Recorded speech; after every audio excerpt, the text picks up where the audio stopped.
السلام عليكم ورحمة الله وبركاته.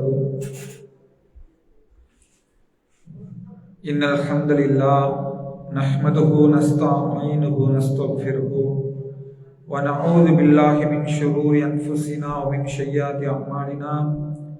من يهده الله فلا مضل له ومن يضلل فلا هادي له. وأشهد أن لا إله إلا الله وحده لا شريك له وأشهد أن محمدا عبده ورسوله. أما بعد. يا أيها الناس اتقوا ربكم الذي خلقكم من نفس واحدة وخلق منها زوجها وبث منهما رجالا كثيرا ونساء واتقوا الله الذي تساءلون به والأرحام إن الله كان عليكم رقيبا. எல்லா புகழும் புகழ்ச்சியும் அல்லாஹ் ஒருவனுக்கே உரித்தாகட்டுமாக. அல்லாஹுடைய அருளும் கருணையும் நம் உயிரிலும் மேலான நபிகள் நாயகம் ஸல்லல்லாஹு அலைஹி வஸல்லம் அவர்களின் மீதும் அவர்களை அப்படியே பின்பற்றி வாழ்ந்த சத்திய சஹாபாக்கள் மீதும் தாபீன்கள் தபா தாபீன்கள் மீதும் குறிப்பாக இந்த பெண்கள் பயான் நிகழ்ச்சியிலே கலந்து கொள்ளக்கூடிய நம் அனைவரின் மீதும் என்றென்றும் நின்று நிலவட்டுமாக என்று பிரார்த்தனை செய்தவனாக எனது இந்த உரையை நான் ஆரம்பம் செய்கிறேன். அன்புள்ள சகோதர சகோதரிகளே, தொடர்ச்சியாக வாராந்திரமாக நடைபெற்று வரக்கூடிய இந்த பெண்கள் பயான் நிகழ்ச்சியிலே நாம் எல்லாம் பங்கெடுத்திருக்கிறோம். நிஜமாகவே சொல்ல வேண்டும் என்று சொன்னால், அல்லாஹ் திருமறை குர்ஆனிலே சொல்லி காட்டுகிறான், அல்லாஹ் யாருக்கு நன்மையை நாடுகிறானோ நல்ல விஷயங்களை அவர்களை கேட்க செய்திருப்பான் என்று அல்லாஹ் திருமறை குர்ஆனிலே சொல்லுகிறான். அந்த அடிப்படையில் ஒரு அடியான் எப்படிப்பட்டவராக இருந்தாலும் அல்லாஹ்வுடைய வசனங்களை கேட்பது அருள். நபிகள் நாயகம் ஸல்லல்லாஹு அலைஹி வஸல்லம் அவர்களுடைய பொன்மொழிகளை கேட்பது ஒரு அருள் தான். அவர் எவ்வளவு பெரிய பாவியாக அநியாயக்காரனாக உலகத்திலே மோசமானவனாக இருந்தாலுமே அல்லாஹ்வுடைய வசனங்களை கேட்க வைப்பது அவனுக்கு அல்லாஹ் கொடுக்கிற ஒரு வாய்ப்பு. அல்லாஹ் அந்த மனிதருக்கு செய்யக்கூடிய ஒரு சந்தர்ப்பம். அல்லாஹ் அந்த மனிதனை நேசிப்பதற்கான ஒரு அடையாளமாகத்தான் அல்லாஹ் ரப்புல் ஆலமீன் திருமறை குர்ஆனிலே நமக்கு சொல்லி காட்டுகிறான்.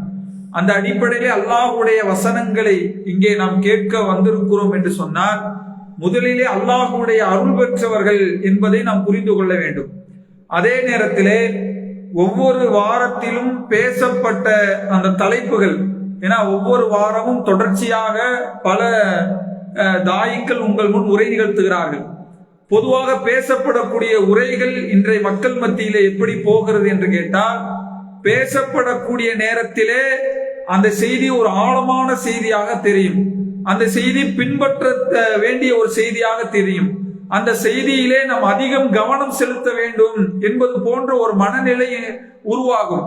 ஆனால் அந்த பயான் முடிவடைவதற்குள்ளாக, அந்த பயானை முடிச்சிட்டு இந்த வீட்டிலிருந்து இறங்குவதற்குள்ளாக, எப்படி இந்த பயான் கேட்பதற்கு முன்னால் நம்முடைய உணர்வு எந்த ஒன்றும் அதை பற்றி அறிவில்லாமல் இருந்ததோ, பயானை கேட்ட பிறகும் கூட அப்படியான ஒரு உள்ளத்திலே ஒரு ஆழ பதியவில்லை, அதை பின்பற்றுவதாக நாம் எடுத்து செல்லவில்லை என்று சொன்னால், நம்முடைய உள்ளத்தை கண்டிப்பாக நாம் ஒவ்வொருவருமே சுய பரிசோதனை செய்ய வேண்டும்.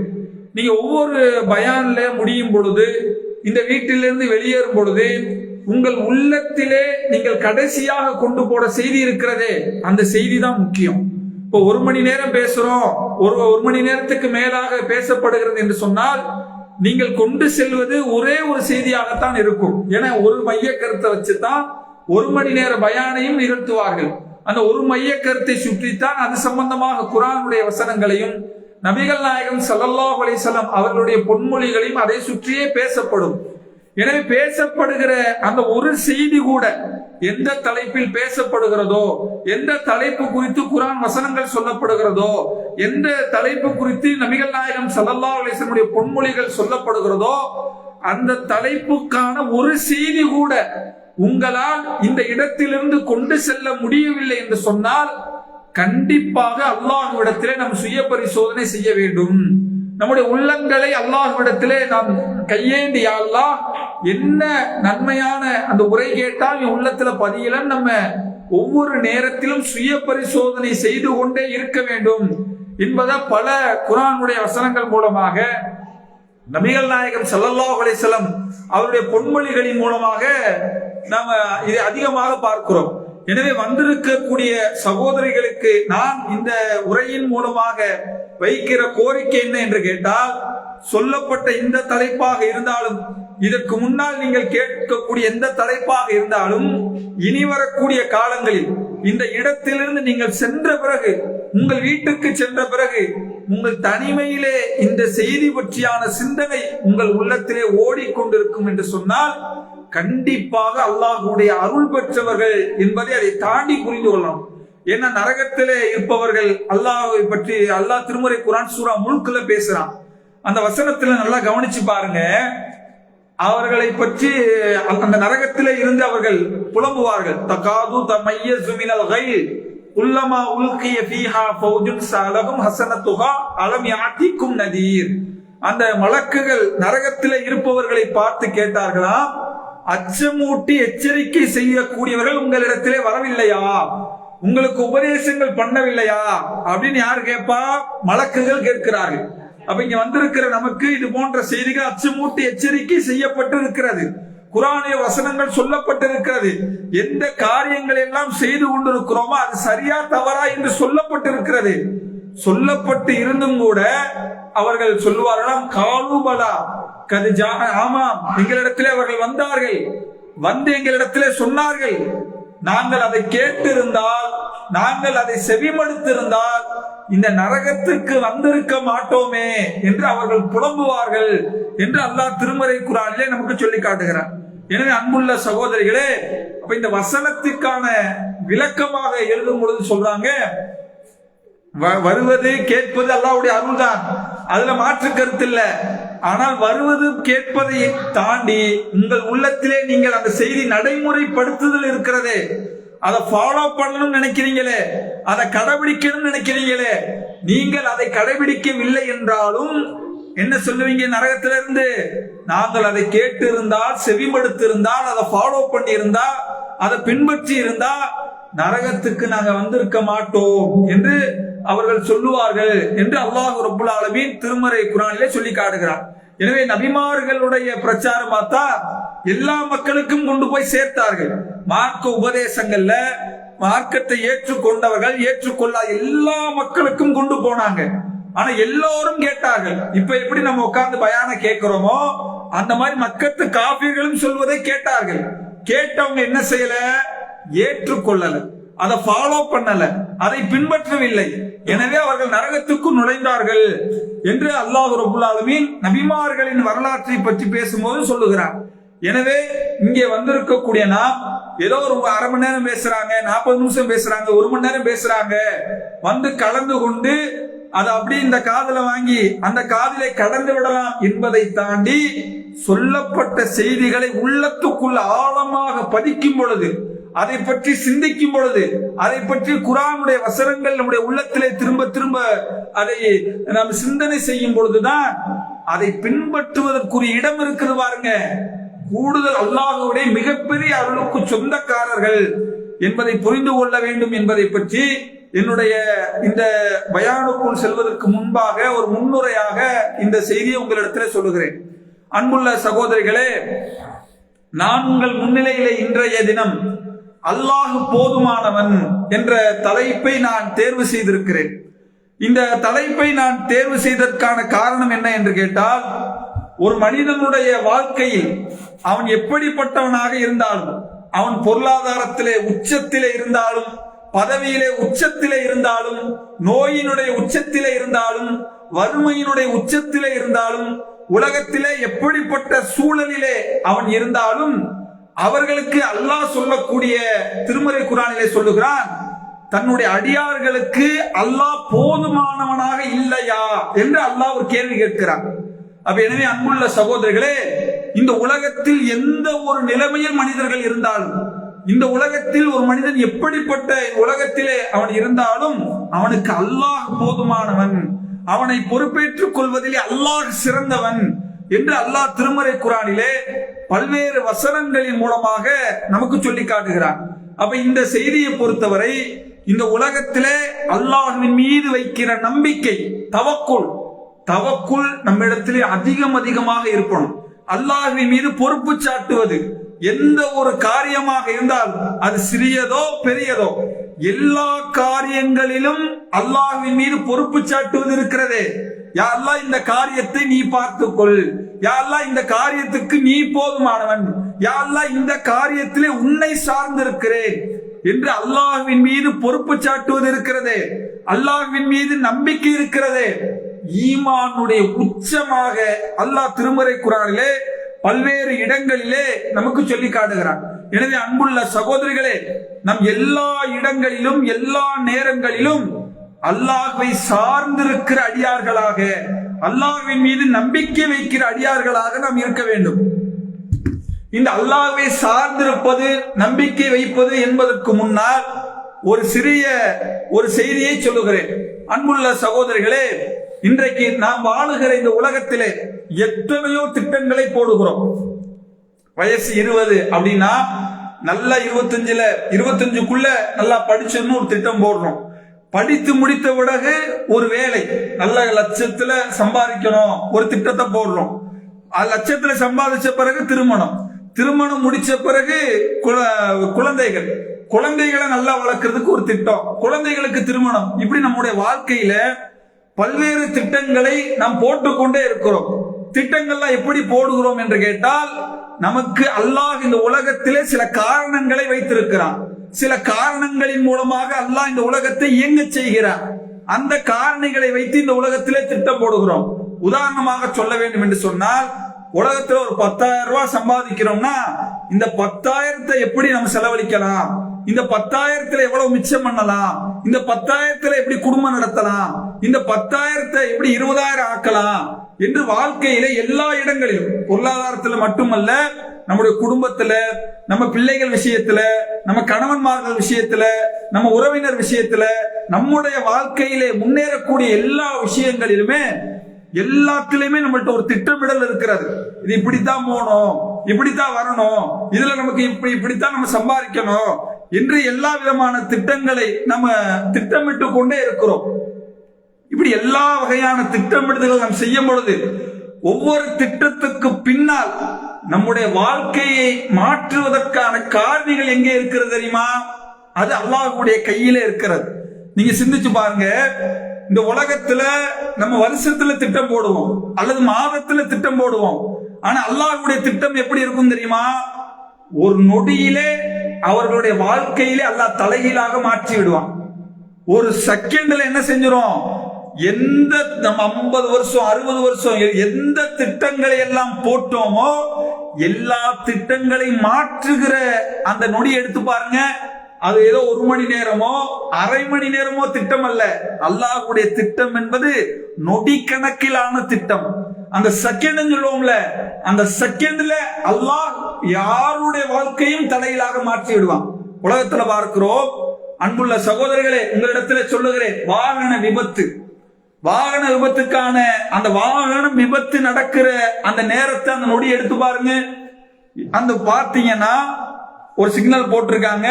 சிக்னல் நின்ற பிறகு நம்ம அந்த சாலையை கடக்கணும். அந்த அப்படி அங்கிட்டு பாக்குறோம், இங்கிட்டு பாக்குறோம். அந்த ரோட கிராஸ் பண்ணும் போது திடீரென்று ஒரு வாகனம் வேகமாக வந்து இடிக்கிறது. எவ்வளவு நேரம் அங்கிட்ட இங்கிட்டும் திரும்பி பார்க்கறதுக்கு இடையிலே 1 நிமிடம் கூட இல்லை. அந்த ரோட கிராஸ் பண்ணுகிற அந்த நேரத்திலே ஒரு வண்டி தள்ளி அந்த வாழ்க்கையை அப்படியே தலைகீழாக மாறி விடுகிறது. அப்ப அந்த 1 நிமிட திட்டமிடுதல் இருக்கிறதே, அந்த 1 செகண்ட் இருக்கு பாருங்க.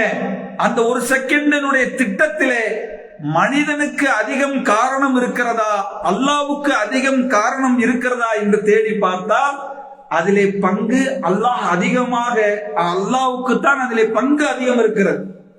என்னதான் நம்ம ரோட பார்த்தாலும், என்னதான் நம்ம சிக்னலை பார்த்தாலும், என்னதான் வண்டி வரல அப்படின்னு நம்ம கடந்து சென்றாலும், எத்தனையோ வாகன விபத்துகள் நொடி பொழுதிலே நடக்கிறதை பார்க்கிறோம். அதுக்கு பிறகு என்ன, ஒரு கை போச்சு, கால் போச்சு, எவ்வளவோ திட்டம் போட்டிருப்பாரு. இந்த வேலை பார்த்து சம்பாரிச்சு லட்சமா இப்ப பணமா அக்கௌண்ட்ல மாசம் மாசம் வந்துருது. இந்த லட்சத்தை வச்சு ஒரு பெரிய வீடு வாங்கணும், அதுக்கு பிறகு இதை பண்ணணும், அதை பண்ணணும். திடீரென்று ஒரு வாகன விபத்து, அப்படி வாழ்க்கை என்ன ஆயிரும்? தலைகீழாக. எந்த வருமானமும் இல்லாம வீட்டுல போய் நோய்க்கு செலவழிச்சு 30 வருஷமா சம்பாதிச்ச எல்லாம் மருத்துவத்துக்காக செலவழித்து வாழ்க்கை என்ன செஞ்சிடும்? எந்த திட்டங்களை எல்லாம் போட்டு வைத்தாரோ எல்லாமே ரிவர்ஸ்ல போகக்கூடிய காட்சிகளை சர்வ சாதாரணமாக இன்றைக்கு உலகத்திலே பார்க்கிறோம். எத்தனையோ மனிதர்கள் மூலமாக அல்லாஹ் நமக்கு அந்த செய்திகளை உணர்த்தி கொண்டே இருக்கிறார். நம்ம பக்கத்து வீட்டுல, நம்ம தெருவுல, நம்ம சொந்த பந்தத்துல, நம்ம அண்ணன்ல, நம்ம தம்பியில, நமக்கு நாம் பார்க்கிற முகநூல்ல, நம்ம கேட்கிற செய்தித்தாள்கள்ல எவ்வளவோ பேருடைய வாழ்க்கை நாம் அறிந்தோ அறியாமலோ தெரிந்தோ தெரியாமலோ ஒவ்வொரு நாளும் கோடிக்கணக்கான மக்களின் வாழ்க்கை தலைகீழாக போகிறது. கீழே இருப்பவர் மேலே போகிறார், மேலே இருப்பவர் கீழே போகிறார். எந்த திட்டமிடுதல்கள் எல்லாம் செய்து வந்தார்களோ எல்லாம் தூள் தூளாக கூடிய காட்சிகளை எல்லாம் இன்றைக்கு சர்வ சாதாரணமாக பார்க்கிறோம். எனவே அன்புள்ள சகோதரர்களே, அப்ப இதற்கு பின்னால் யாருடைய பங்கு இந்த உலகத்திலே இருக்கிறது என்று கேட்டால் அல்லாஹ்வுடைய பங்கு மட்டுமே உலகத்திலே இருக்கிறது. அல்லாஹ்வின் மீது நீங்கள் வைக்கிற தவக்குல் இருக்கு பாருங்க. அல்லாஹ்வின் மீது நீங்கள் அல்லாஹ்வின் மீது சாட்டக்கூடிய பொறுப்பு சாட்டுதல் இருக்கிறது. அந்த தவக்குலிலே அந்த அல்லாஹ்வின் மீது வைத்திருக்கிற அந்த நம்பிக்கையில் தான் ஒட்டுமொத்த உலகம் இயங்குவதையும் இன்றைக்கு சர்வ சாதாரணமாக பார்ப்பதை பார்க்கிறோம். எனவே அன்புள்ள சகோதரர்களே, அப்ப முதலிலே நாம் புரிந்து கொள்ள வேண்டிய செய்தி என்ன என்று கேட்டால், உலகத்துல நமக்கு கிடைக்கிறது எல்லாமே காரணிகள். உலகத்துல பணம் கிடைக்குதா, பொருளாதாரம் கிடைக்குதா, வேலை கிடைக்குதா, குழந்தை கிடைக்குதா, நல்ல மனைவி கிடைக்குதா, பிள்ளை கிடைக்குதா, உலகத்துல எல்லாம் அல்லாஹ் உங்களுக்கு கொடுத்திருக்கிற காரணி. அந்த காரணி மட்டுமே இந்த உலகத்தில் உங்களை வாழ செய்யவில்லை. உலகத்தில் லட்சத்துல சம்பாதிக்கிறீங்க, அந்த பொருளாதாரம் உங்களை வாழ வைக்கல. உலகத்தில் நல்ல பிள்ளைகளை பெற்றெடுக்கிறீர்கள், பிள்ளைகளால் மட்டும் நீங்கள் நன்றாக வாழவில்லை. உலகத்தில் உங்களுக்கு கிடைத்த கணவரை போன்று யாருக்கும் இல்லை. அந்த கணவன் மூலமாக மட்டும் நீங்கள் நல்ல வாழ்க்கை எல்லாம் உங்களுக்கு கொடுக்கல. உங்களுக்கு அல்லாஹ் கொடுத்திருக்கிறான் என்று சொன்னால் அல்லாஹ் உங்களுக்கு நாடி இருக்கிறான், அல்லாஹ் உங்களுக்கு கொடுத்தான். உங்கள் கணவரோ, உங்கள் பிள்ளையோ, உங்கள் பொருளாதாரமோ, இது அனைத்தும் உங்களுக்கான சோதனை. நீங்கள் அல்லாஹ்வை சார்ந்திருக்கிறீர்களா, அல்லாஹ்வின் மீது நம்பிக்கை வைக்கிறீர்களா என்பதை பார்ப்பதற்காக அல்லாஹ் ரப்புல் ஆலமீன் கொடுக்கிறான் என்பதை இந்த உலகத்திலே இன்றைக்கு கண்ணுக்கு முன்னால் பார்க்கிறோம்.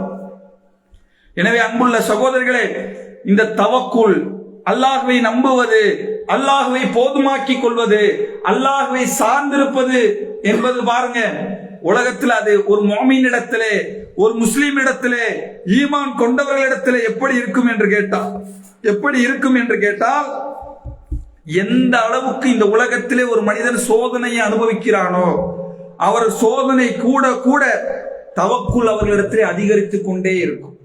உலகத்துல சோதனை கூடுச்சுன்னா என்ன ஆகும்? அல்லாஹ்வின் மீது அவர்கள் வைத்திருந்த தவக்குல், அல்லாஹ்வை சார்ந்திருப்பது, அல்லாஹ்வின் மீது நம்பிக்கை வைப்பது, அல்லாஹ்வின் மீது பொறுப்பு சாட்டுவது எப்போது ஒரு நல்ல மூமின்களுக்கு அதிகரிக்கும் என்று கேட்டால் அவனுடைய வாழ்க்கையிலே அல்லாஹ் அவனுக்கு சோதனைகளை தருகிற பொழுது, அவனுடைய வாழ்க்கையிலே அல்லாஹ் கஷ்டங்களை தருகிற பொழுது அந்த சோதனை அதிகரிப்பதை பார்க்கலாம்.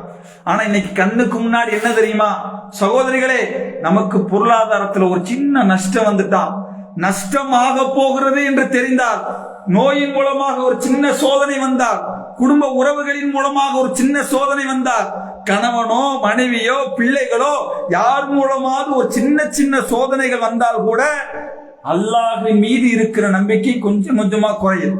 சோதனை கூட கூட அல்லாஹ்வின் மீது வைக்கிற நம்பிக்கை குறைந்து கொண்டே இருப்பதை பார்க்கிறோம். ஆனால் அன்புள்ள சகோதரர்களே, குர்ஆனை படிங்க.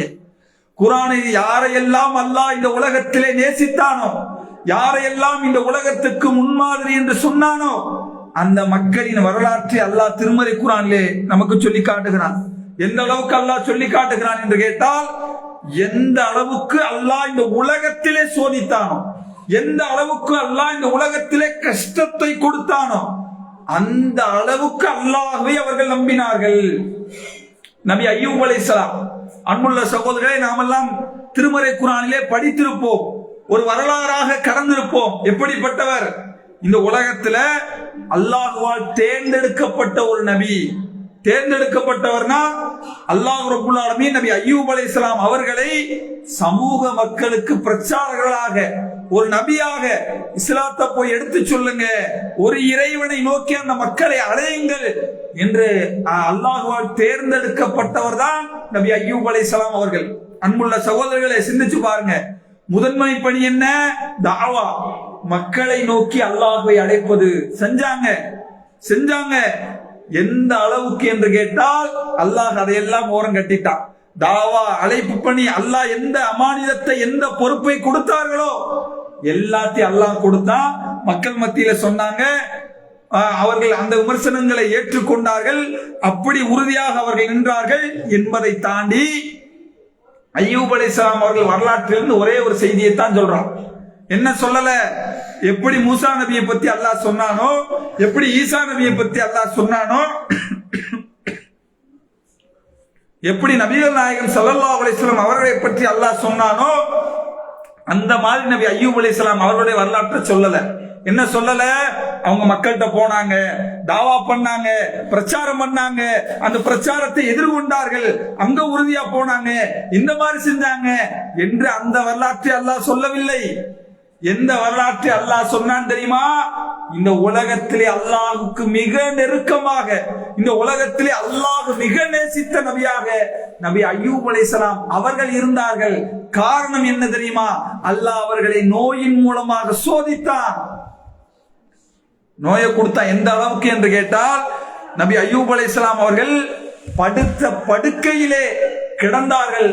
அந்த நேரத்திலே நோயினுடைய உச்சம், இறுதி கட்டம். அந்த நேரத்திலே அல்லாஹ்விடத்திலே அவர்கள் கையேந்தி கேட்ட அந்த துஆவை அல்லாஹ் திருமறை குர்ஆனிலே சொல்லி காட்டுகிறான். இன்னி அன்னி மஸ்ஸன்னி லொல்லு என்று அல்லாஹ் சொல்லிவிட்டு, யா அல்லாஹ், என்னை சைத்தான் நோயின் மூலமாக தீண்டி இருக்கிறான். அந்த ரஹ்முர் ராஹிமீன், நீ கிருபையாளனுக்கெல்லாம் கிருபையாளனே என்று அல்லாஹ் ரப்பல் ஆலமீன் என்று நபி அய்யூப் அலைஹிஸ்ஸலாம் அவர்கள் அல்லாஹ்விடத்திலே கேட்டார்கள் என்று சொல்லுகிறார். சகோதரர்களை, சிந்திச்சு பாருங்க. நோயின் உச்சம் சாதாரண உச்சம் அல்ல, நோயினுடைய உச்ச கட்டத்திலே இருந்தவர்கள் அல்லாஹ்விடத்தில் எப்படி கேட்டாங்க? நோயின் ஆரம்பத்தில் கேட்கல. அய்யூப் அலைஹிஸ்ஸலாம் அவர்களுக்கு தெரியும், அல்லாஹ் நோயின் ஆரம்பத்திலே கேட்டிருந்தால் கூட தான் ஒரு நபி, அல்லாஹ் ஒரு நபியினுடைய துஆவை அந்த இடத்திலே கபூல் செய்வான், அதை சரியாக்குவான். ஆனால் அந்த நேரத்திலும் அல்லாஹ் எனக்கு தந்திருக்கிற நோயை என்னால் எவ்வளவு முடியுமோ அவ்வளவு பொறுத்துக் கொள்கிறேன், அல்லாஹ் எனக்கு நன்மை வைத்திருக்கிறான் என்று நீண்ட காலம் நபி அய்யூப் அலைஹிஸ்ஸலாம் அவர்கள் பொறுத்துக் கொண்டார்கள். இறுதியாக அல்லாஹ்விடத்திலே கையேந்தி அவர்கள் அந்த நோய்க்கான அல்லாஹ் சரி பண்ணிரு, செஞ்சிரு அப்படின்னு கூட கேட்கல. தன்னுடைய நோயை பற்றி அவர்கள் சொல்லிவிட்டு, நீ ரஹ்முர் ராஹிமீன், நீதான் கிருபையாளனுக்கெல்லாம் கிருபையாளன் என்று அல்லாஹ்வை புகழ்ந்தார்கள். அல்லாஹ் ரப்பல் ஆலமீன் அந்த நோயை சரியாக்கினான் என்ற வரலாற்றை அல்லாஹ் ரப்பல் ஆலமீன் குர்ஆனிலே சொல்லுகிறார். அன்புள்ள சகோதரர்களே, சோதனை. அல்லாஹ் போதுமானவன். அல்லாஹ்வை ஒரு நோயை கொடுத்த போதும் அல்லாஹ்வை புகழ்வதற்கு பாருங்க, புகழ்ந்தார்கள். யா அல்லாஹ், நீ கிருபையாளனுக்கெல்லாம் கிருபையாளன். நம்ம என்ன கேட்போம்? நமக்கு ஒரு நோய் வந்துருச்சு, மோசமான ஒரு நோய், மனசு எவ்வளவு பாடுபடும். உலகத்துல எத்தனையோ பேரை பார்த்து என்ன நினைப்போம்? ஒரு நபி எப்படி நினைச்சிருப்பார்? நான் ஒரு நபி, எத்தனை ஆண்டு காலம் இந்த மக்கள் மத்தியில் எடுத்து சொன்னேன், இஸ்லாத்தை எடுத்து சொன்னேன், எவ்வளவோ கஷ்டங்களை தாங்கிட்டேன், யா அல்லாஹ் எனக்கு நோயா, இவ்வளவு பெரிய கஷ்டமா? என்னை சுற்றி என்னை ஏற்றுக்கொள்ளாத மக்கள் எல்லாம் உலகத்தில் எப்படி சுகபோகமாக, எப்படி நல்ல வாழ்க்கை, வீடு வாசலோடு மனைவி பிள்ளைகளோடு உலகத்தில் மிகச்சிறந்த ஒரு வாழ்க்கையை வாழ்ந்து கொண்டிருக்கிறார்கள். நானோ அல்லாஹ்வுடைய நபி, எனக்கு இப்படி ஒரு சோதனையா என்று எந்த ஒரு கேள்வியும் இல்லாமல் தனக்கு ஒரு நோயை கொடுத்த போதும் கூட அது அல்லாஹ் எனக்கு செய்த அருள், யா அல்லாஹ் நீ கிருபையாளனுக்கெல்லாம் கிருபையாளனே என்று அல்லாஹ்வை புகழ்ந்து அந்த நோயிலிருந்து அவர்கள் வெளியேறினார்கள் என்று அல்லாஹ் இந்த வரலாற்றை சொல்லுகிறான் என்று கேட்டால், அன்புள்ள சகோதரர்களே, அல்லாஹ் போதுமானவன். அவர்கள் அல்லாஹ்வை சார்ந்திருந்தார்கள். தனக்கு இந்த உலகத்தில் எப்படிப்பட்ட கஷ்டத்திலும் அல்லாஹ்வை சார்ந்தார்கள். அதனால அல்லாஹ்ட்ட கேட்ட உடனே அல்லாஹ் பதிலளித்தார், பதில் சொன்னோம். அதே போல ஜக்கரியா அலைஹிஸ்ஸலாம் அவர்கள் அல்லாஹ்விடத்திலே ஒரு குழந்தைக்காக அல்லாஹ்விடத்திலே கேட்டார்கள். எப்ப கேட்டாங்க தெரியுமா?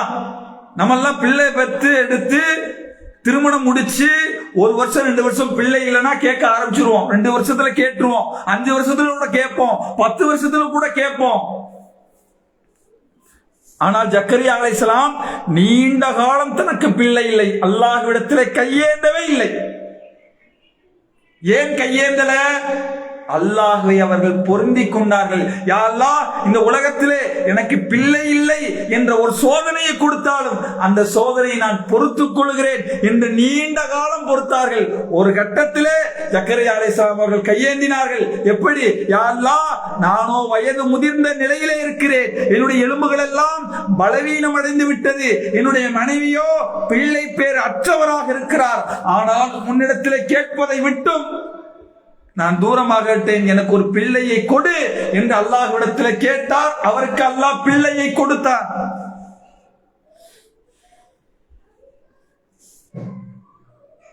அன்புள்ள சகோதரர்களே, உச்சம், சோதனையின் உச்சம் அல்லாஹ்வை போதுமாக்கிக் கொள்வது, அல்லாஹ்வை சார்ந்திருப்பது. நான் கேட்டால் அல்லாஹ் தருவான் என்று அவர்கள் மீது, அல்லாஹ்வின் மீது அவர்கள் வைத்திருந்த நம்பிக்கை. அல்லாஹ்விடத்தில் கேட்டார்கள், அல்லாஹ் தந்தான். அல்லாஹ் போதுமானவன் இல்லையா? இந்த உலகத்தில் எப்படி ஒரு நீண்ட நாட்களுக்கு பிறகு அல்லாஹ்விடத்தில் கையேந்தி அதற்கான நிவாரணத்தை கேட்டார்கள் என்று சொன்னால், அன்புள்ள சகோதரர்களே, நான் உங்களிடத்தில் கேட்கிறேன், இன்றைக்கு எத்தனையோ பிரச்சனைகள் குடும்பத்திலே, பொருளாதாரத்தில் எவ்வளவோ பிரச்சனை, கணவன் சரியில்லைங்கிற பிரச்சனை, பொருளாதாரம் இல்லைன்னு பிரச்சனை, நோயின் மூலமாக பிரச்சனை. எல்லா பிரச்சனைகளுக்கு பின்னாலும் உங்களுக்கு அல்லாஹ் போதுமானவன் இல்லையா என்று தன்னுடைய அடியார்களை பார்த்து அல்லாஹ் நம்மிடத்தில் கேட்கிறானே. அன்புள்ள சகோதரர்களே, நம்முடைய ஈமானுடைய உச்சத்திலே இருந்தால், இறைவனை சரியான முறையிலே நம்பி இருந்தால், நாம் ஒவ்வொருவரும் சொல்லுவோம், எனக்கு அல்லாஹ் போதுமானவன்.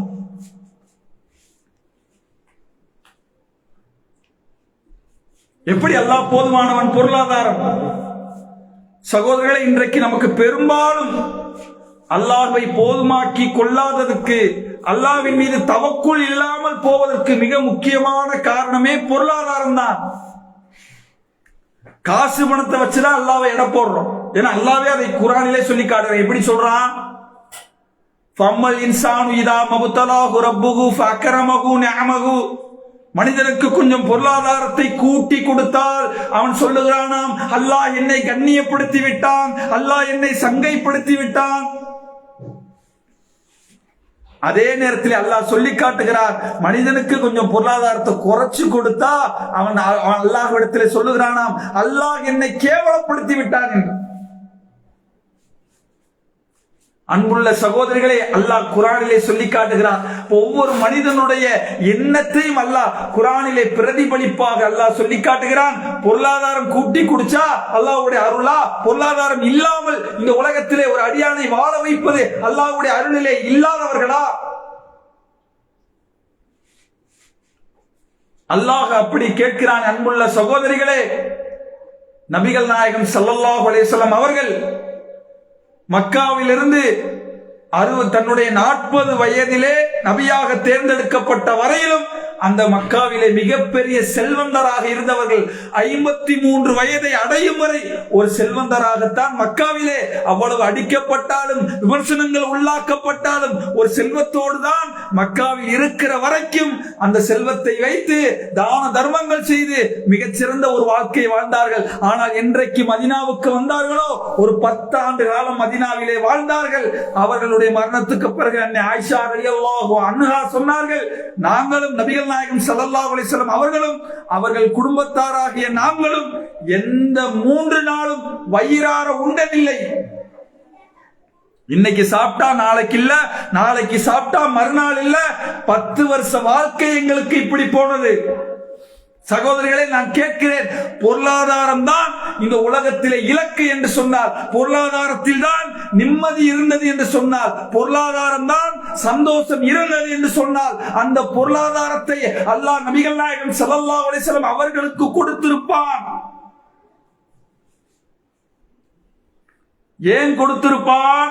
அல்லாஹ்வுடைய தூதரை பற்றி சொல்லுகிறான், ஒமா அர்ஸல்னாக இல்லா ரஹ்மத்தல் லில் ஆலமீன். நபியே, ஒட்டுமொத்த உலகத்துக்கும் அருளாகவே தவிர உம்மை நாம் அனுப்பவில்லை என்று அல்லாஹ் திருமறை குர்ஆனிலே நபிகள் நாயகம் ஸல்லல்லாஹு அலைஹி வஸல்லம் இந்த உலகத்துக்கு வந்தது அல்லாஹ்வுடைய மிகப்பெரிய அருள் என்று அல்லாஹ் சொல்லுகிறான். இந்த அகிலத்தாருக்கு அருளாகவே அனுப்பி இருக்கிறோம். கலீல் நபிகள் நாயகம் ஸல்லல்லாஹு அலைஹி வஸல்லம் அவர்களை பார்த்து சொல்லுகிறான், என்னுடைய உற்ற நண்பர் அவர். தன்னுடைய நண்பர், தன்னுடைய நேசத்துக்குரியவர், இந்த உலகத்துக்கு மிகச்சிறந்த அருளாக அனுப்பப்பட்டவர். அந்த நபியினுடைய வாழ்க்கை அல்லாஹ் எப்படி ஆக்கினான்?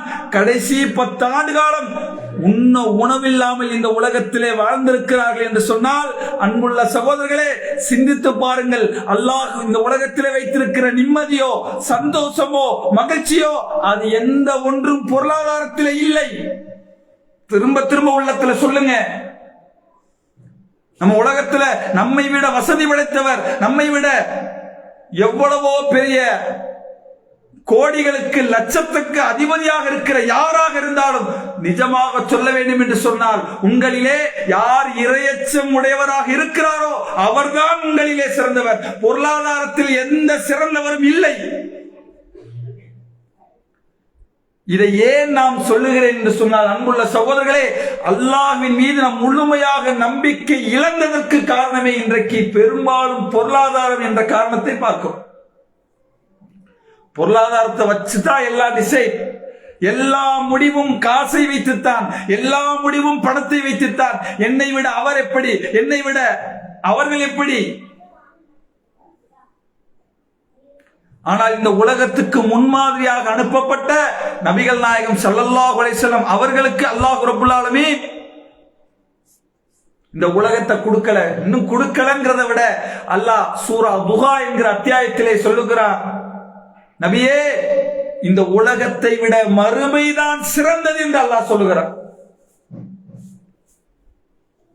எனவே அன்புள்ள சகோதர சகோதரிகளே, அல்லாஹ்வின் மீது வைக்கிற நம்பிக்கை இருக்கு பாருங்க, பொருளாதாரத்தை வச்சு எடை போடாதீங்க.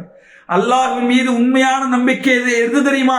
அல்லாஹ் இன்றைக்கு உங்களை எப்படி வைத்திருக்கிறானோ, எந்த நிலையிலே வைத்திருக்கிறானோ, எந்த பொருளாதாரத்தை கொடுத்து வைத்திருக்கிறானோ அது போதும் என்கிற எண்ணம் இருக்கிறதே, போதும் என்கிற உள்ளம் இருக்கிறதே, அதுதான் நிம்மதி, அதுதான் சந்தோஷம், அதுதான் மகிழ்ச்சி. அந்த உள்ளம் உங்களிடத்தில் இல்லை என்றால், அன்புள்ள சகோதரர்களே, இன்றைக்கு வீடு இல்லாத நீங்கள் நாளைக்கு நீங்கள் வீட்டை வாங்கி கட்டினாலும் உங்கள் உள்ளத்திலே போதும் என்ற நிலை வராது. அந்த வீட்டை கட்டி மிகப்பெரிய லட்சங்களுக்கு நீங்கள் அதிபதியானாலும் உங்கள் உள்ளத்திலே போதும் என்கிற மனநிலை வராது. மிகப்பெரிய செல்வந்தராக மாறினாலும் இன்றைக்கு எந்த மனநிலையிலே எப்படியான சூழலில் இருக்கிறீர்களோ நீங்கள் எழுதி வைத்துக் கொள்ளுங்கள். அந்த நிலையை அடைந்தாலும் இந்த எண்ணத்திலிருந்து நீங்கள் கடுகளவு மாற மாட்டீர்கள். நபிகள் நாயகம் ஸல்லல்லாஹு அலைஹி வஸல்லம் அவர்கள் தபூக்குடைய ஒரு போர்க்களம். அன்புள்ள சகோதரர்களே, அல்லாஹ்வுடைய தூதர் தபூக்குடைய போர்க்களத்தில் இருக்கிற கனிமத்து பொருட்களை எல்லாம் சகாபாக்களுக்கு பிரித்து கொடுக்கிறார்கள். பிரிச்சு கொடுத்தா அல்லாஹ்வுடைய தூதர் பிரிக்கிறாங்க. எப்படி பிரிக்கிறாங்க தெரியுமா? சில பேருக்கு அல்லாஹ்வுடைய தூதர் வாரி வாரி கொடுக்கிறார்கள். சில பேருக்கு அல்லாஹ்வுடைய தூதர் பொருள் அந்த கனிமத்தில இருந்து போர்க்களத்துக்கு சென்று முதல் வரிசையில் நின்று சண்டை போட்டவங்களுக்கு தான் சட்டப்படி அதிகமாக கொடுக்கணும். ஆனா அல்லாஹ்வுடைய தூதர் சொன்னார்கள், நான் இந்த பொருளாதாரத்தை பங்கிடும் பொழுது சில பேருக்கு நான் வாரி வாரி கொடுக்கிறேன். ஏன் கொடுக்கிறேன் தெரியுமா? அவர்கள் உள்ளத்திலே இருக்கிற பதட்டத்தை நான் அறிந்து கொண்டேன். அதனால பொருளாதாரத்தை நான் எல்லாத்துக்கும் வாரி வாரி கொடுத்தேன். சில பேருக்கு நான் பொருளாதாரத்தை கொடுக்கவில்லை. காரணம் என்ன தெரியுமா?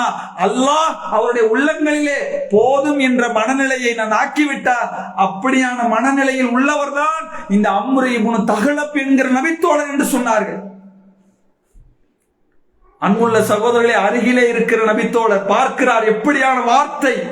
புல்லரித்து அவர் அல்லாஹ்வுடைய தூதரிடத்திலே சொல்லுகிறார், அல்லாஹ்வுடைய தூதரே, இந்த வார்த்தைக்கு நிகராக இந்த உலகத்தையே எனக்கு கொடுத்தாலும் இந்த வார்த்தைக்கு ஈடாக அது வராது என்று இந்த அம்ர் இப்னு தஹ்லப் என்கிற நபித்தோழர்கள் சொன்னார்கள் என்கிற செய்தியை பார்க்கிறோம். அன்புள்ள சகோதரர்களே, நீங்கள் சொல்லுங்கள், ஒரு போர்க்களத்தில் நம்ம ஒரு வேலைக்கு செல்கிறோம், நாம் தான் வேலையில் அதிகமாக வேலை செய்தோம், முதலாளி பங்கிட்டு கொடுக்கும் பொழுது வேலை பார்த்த எனக்கு 50 ரூபாய், வேலை பார்க்காம வேடிக்கையாக இருந்தவனுக்கு 1000 ரூபாய் கொடுத்தால் நாம் கேட்போமே, என்ன பங்கீடு, என்ன நீதினு கேட்போம்ல.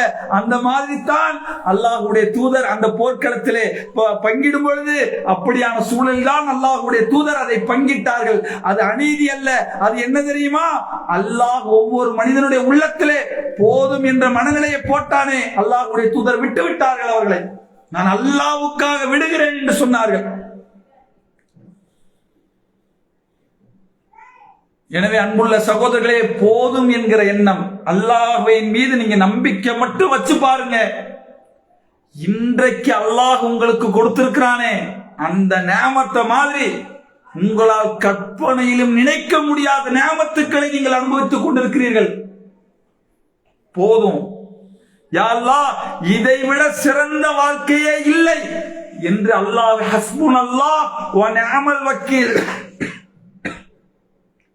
எங்களுக்கு அல்லாஹ் போதுமானவன், பொறுப்பேற்றுக் கொள்வதிலே அவன் சிறந்தவன். சொல்லுங்க, சங்கையான கண்ணியமான வார்த்தை. அல்லாஹ்வுடைய தூதர் சொன்னார்கள், அல்லாஹ்வின் மீது நீங்கள் எப்படி தவக்குல், உங்கள் நம்பிக்கை எப்படி இருக்க வேண்டும் தெரியுமா? எப்படி ஒரு பறவை காலையில் ஆனால் நீங்கள் பாருங்கள், வெறும் வயிறோடு உணவு தேடுவதற்காக செல்லுகிறதோ, மாலையில் எப்படி அது வயிறு நிரம்ப தன்னுடைய கூட்டுக்குள்ளே வருகிறதோ, ஒரு பறவைக்கு அல்லாஹ் எப்படி உணவளிக்கிறானோ அதுபோல் அல்லாஹ் உங்களுக்கு உணவளிப்பான். அன்புள்ள சகோதரர்களே, பறவையை வைத்து அல்லாஹ் உதாரணம் காட்டுகிறான். நான் கேட்கிறேன், இன்னைக்கு நம்ம திட்டம் என்ன? காலையில வேலை இருக்கா, இன்னைக்கு போனா எவ்வளவு சம்பளம் கிடைக்கும், எல்லாம் எழுதி நாளைக்கு என்ன வேலை, என்ன ஜாப், எல்லாம் ரைட், எல்லாம் சரி. ஆனால் ஒரு பறவை அப்படி திட்டமிட முடியுமா? இன்னைக்கு இங்க போகணும், இந்த இடத்துல அதிகமா இருக்கு, இந்த இடத்துல கம்மியா இருக்கு, நாளைக்கு இந்த வேலை, ஒரு மாசம் இந்த ஜாப்பு, 2 மாசம் அந்த ஜாப்பு. எந்த பறவையா திட்டத்தோடு போகிறதா? இல்லை. அந்த பறவை எப்படி அல்லாஹ்வின் மீது நம்பிக்கை வைத்து அது போகிறதோ அதுபோல அல்லாஹ் உங்களுக்கு உணவளிப்பான் என்று சொன்னார்கள்.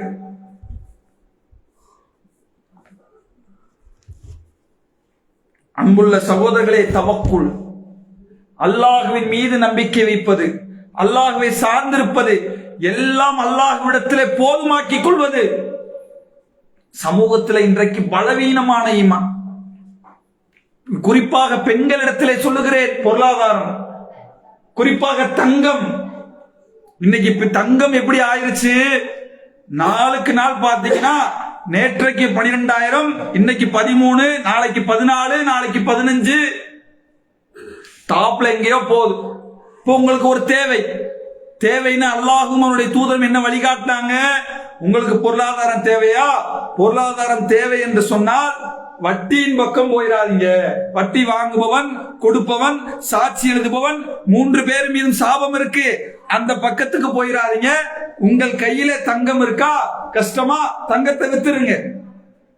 அல்லாஹ் போதுமானவன், அல்லாஹ் உங்களுக்கு கொடுப்பான். இதுதான் இஸ்லாம் காட்டுகிற வழி. இதுதான் இன்னைக்கு பெரும்பாலும் சமூகத்திலே அல்லாஹ் பாதுகாத்த ஒரு சில பெண்கள், ஒரு சில ஆண்களை தவிர சகோதரிகளே, எல்லாருடைய வாயிலும் குறிப்பாக சொல்லப்பட வேண்டும் என்று சொன்னால், மக்கள் மத்தியில் இந்த மாதிரி உங்களுக்கு ஒரு கஷ்டமா, பிரச்சனையா, தங்கத்தை வித்துருங்க, அல்லாஹ் உங்களுக்கு பரக்கத் செய்வான். இதை காட்டிலும் 2 மடங்காக கொடுப்பதற்கு அல்லாஹ் போதுமானவன் என்று சொன்னால், நம்ம எப்படி பிழைக்க தெரியாதவனாக இருக்கிறான் என்று பார்க்கிற பார்வை தலையிலாக இருக்கிறது பெண்களிடத்துல. ஏன் இன்னைக்கு போய் அடகு வச்சா மாசம் ஒரு 500 ரூபாய் வட்டியா, 1000 ரூபாய் வட்டியா, 2 மாசத்துல 3 மாசத்துல வந்துடும், எப்படியாவது பெரட்டி உருட்டி திருப்பிடலாம். வித்தா வாங்க முடியுமா? வித்தா என்ன கட்டணும்? ஜிஎஸ்டி போடுவான், செய்கூலி போடுவான், சேதாரம் போடுவான். இன்னைக்கு 10,000 ரூபாய்க்கு வித்த விலை நம்ம அடுத்து எடுக்கும் போது 15,000, 20,000, 30,000. நான் கேட்கிறேன் சகோதரிகளே, உங்கள் அல்லாஹ்வின் மீது வைத்திருக்கிற நம்பிக்கை அவ்வளவுதானா? நீங்கள் அல்லாஹ்வின் மீது வைத்திருக்கிற தவக்குல் அவ்வளவுதானா? குறிப்பாக இன்றைக்கு பலமான ஆண்களை கூட பலவீனப்படுத்துகிற இடத்திலே இன்றைக்கு பெண்கள் இருப்பதுதான் இன்றைக்கு ஒரு வேதனையான செய்தி. நம்ம தௌஹீது கொள்கை ஸ்ட்ராங்கா இருப்போம், என்ன நடந்தாலும் சரி என் இறைவன் எனக்கு உதவி செய்வான், இறைவன் வழிகாட்டுவான், இருக்கிற நகை வித்துருவோம், எடுத்துக்கலாமா, நம்ம இன்னைக்கு வித்தா எடுக்க முடியுமா என்று பெண்கள் ஆண்களையே தலைகீழாக மாற்றக்கூடிய ஒரு சூழல் சர்வ சாதாரணமாக இருக்கிறது. அன்புள்ள சகோதரர்களே, இதையும் தாண்டி இன்றைக்கு ஒரு கூட்டம் பேராசையிலே எப்படி மூழ்கி இருக்கிறார்கள் தெரியுமா? அவங்கள்ட்ட கொஞ்சம் காசு இருக்கும், பணம் இருக்கும், யாரோ ஒருவர் அல்லாஹ்வுக்கு பயந்து நகையை விற்கணும், வேணாம் வட்டியில வைக்க வேணாம், விற்கலான்னு போவாங்க. இந்த மாதிரி காசு இருக்காது. இந்தம்மா என்ன தெரியுமா, விற்க போறியா, ஏன்ட்ட கொடுமா அப்படின்னு இந்தம்மா அதை வாங்கி இந்தம்மா பேங்க்ல வச்சு கூட இந்தம்மா கொஞ்சம் நகைய காசை போட்டு திருப்பி கொடுத்துட்டு நம்ம என்னைக்கு சம்பாதிச்சாலும் அதை வாங்கலாம்ல. என்ன மாதிரி ஐடியா பாருங்க.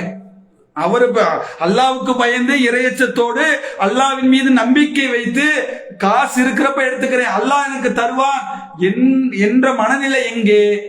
அதை கொண்டு வந்து நான் வட்டியில வச்சாவது அதுல முன்னேறிக்கிறேன் என்கிற மனநிலை எங்கே? ஈமான் எங்கே?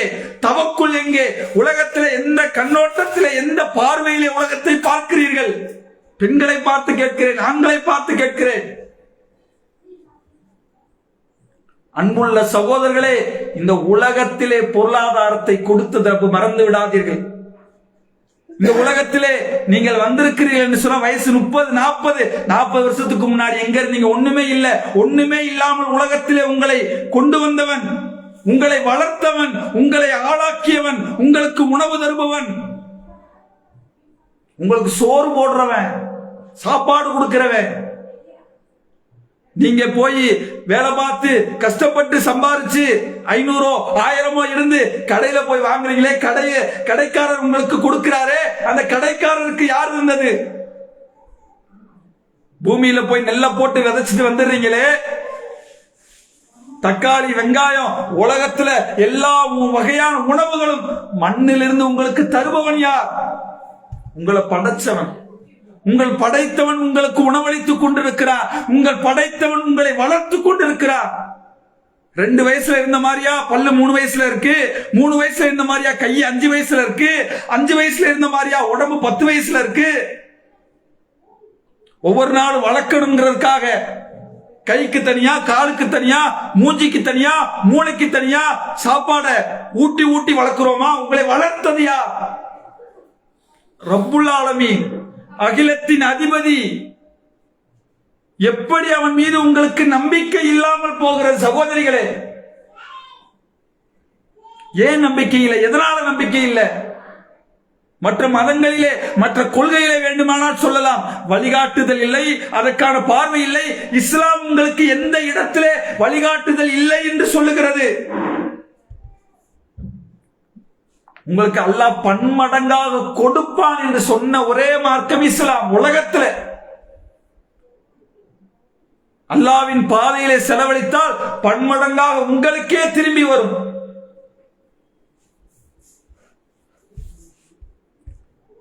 எனவே அன்புள்ள சகோதர சகோதரிகளே, இந்த உலகத்திலே நமக்கு ஏற்படக்கூடிய எந்த ஒன்றாக இருந்தாலும் அதற்கு அல்லாஹ் போதுமானவன் என்ற நம்பிக்கை நம்முடைய உள்ளத்துல ஸ்ட்ராங்கா இருக்கணும், உறுதியா இருக்கணும். அந்த உறுதி குலைந்தால், அல்லாஹ்வின் மீது வைத்திருக்கிற தவக்குல் உங்களுக்கு குறைந்தால், உங்கள் பார்வை உலகத்தின் மீது போகும், உலகத்தின் ஆசைகள் மீது போகும். உலகத்தில் அண்டை வீட்டுக்காரர், எதிர் வீட்டுக்காரர் எப்படி மாடி வீடு கட்டி நல்ல ஏசி வாங்கி எப்படி சுகபோகமாக ஒரு தவறான வாழ்க்கை வாழுகிறார்களோ அந்த வாழ்க்கையை நோக்கி உங்களுக்கு போகும். அல்லாஹ் உலகத்தை பற்றி சொல்லும் போது அறிந்து கொள்ளுங்கள், இந்த உலக வாழ்க்கை வீணும் விளையாட்டுமே அன்றி வேறில்லை என்று சொன்னார்கள். ஒண்ணுமே இல்லை. உங்களுக்கு இருக்கிற பொருளாதாரம் என்ன? ஒருவருக்கொருவர் பெருமை அடித்துக் கொள்வதும். காசு இருக்கு, பணம் இருக்கு, லட்சத்துல இருக்கு, கோடியில பேங்க் பேலன்ஸ்ல இருக்கு, சொந்தமா வீடு இருக்கு. அல்லாஹ் சொல்லி காட்டுகிறான், அது என்ன தெரியுமா? ஒருவருக்கு ஒருவர் சொல்லி பெருமை அடித்துக் கொள்வதுதான் பொருளாதாரம். ஏன்? என்ன இருந்தாலும் அந்த ஒரு கவலை உணவு தான், அந்த ஒரு கவலை சாப்பாடு தான். என்ன நீங்க லட்சத்துல கோடியில இந்த உலகத்திலே ஆட்டம் போட்டாலும் அந்த கபர்ஸ்தான் தான், 6 அடி குழிதான், ஒரு கஃன் தான். அப்ப இந்த பொருளாதாரம் என்பது ஒருவரை ஒருவர் பெருமையடித்துக் கொள்வது மட்டுமே இந்த பொருளாதாரம் அதற்காக உதவும் என்று சொல்வதை கண்ணுக்கு முன்னால் அன்புள்ள சகோதரர்களே எத்தனையோ பேரை அல்லாஹ் இந்த உலகத்திலே கண்ணுக்கு முன்னால் பார்க்கிறான். ஒண்ணுமில்ல, லட்சத்துல கோடியில லக்ஸூரிஸா ஆடி கார்ல நீச்சல் குளம் கட்டி எத்தனையோ மாட மாளிகையிலே வாழ்ந்தவர் மரணத்தின் மூலமாக ஒரு சந்தூக்கிலே வெள்ளை துணிகளிலே கட்டி மண்ணுக்குள்ளே தூக்கி வீசப்பட்டு வந்திருக்கிறார். எனவே அன்புள்ள சகோதரர்களே, அல்லாஹ்வின் மீது வைத்திருக்கிற தவக்குல் இருக்கு பாருங்க. அந்த தவக்குல் இமாம் இப்னு தைமியா ரஹிமஹுல்லாஹ் சொன்னார்கள், அல்லாஹ் இந்த உலகத்திலே பலமான மனிதராக வாழ வேண்டுமா, அல்லாஹ்வின் மீது நம்பிக்கை வையுங்கள் என்று சொன்னார்கள். அல்லாஹ்வின் மீது பொறுப்பு சாட்டுகள் என்று சொன்னார்கள். அல்லாஹ்வை சார்ந்திருப்பவர்கள் என்று சொன்னார்கள். எனவே இந்த உலகத்திலே வாழும் பொழுது அல்லாஹ்வின் மீது முழுமையாக நம்பிக்கை வைப்போம். அல்லாஹ் போதுமானவன். நமக்கு என்ன நடந்தாலும் அல்லாஹ்வின் மீது நம்பிக்கை வைப்போம். அல்லாஹ்வே சார்ந்திருப்போம். அல்லாஹ் போதுமானவன். அப்படிப்பட்ட மனநிலையை அல்லாஹ் கொடுத்து அந்த மனநிலையோடு இந்த உலகத்திலே வாழ்ந்து மரணிக்கக்கூடிய நன்மக்களாக அல்லாஹ் ரப்பல் ஆலமீன் உங்களையும் என்னையும் ஆக்கி அருள வேண்டும் என்று கூறி என்னுடைய இந்த உரையை நிறைவு செய்கிறேன். அஸ்ஸலாமு அலைக்கும் வரஹ்மத்துல்லாஹி வபரகாத்துஹு.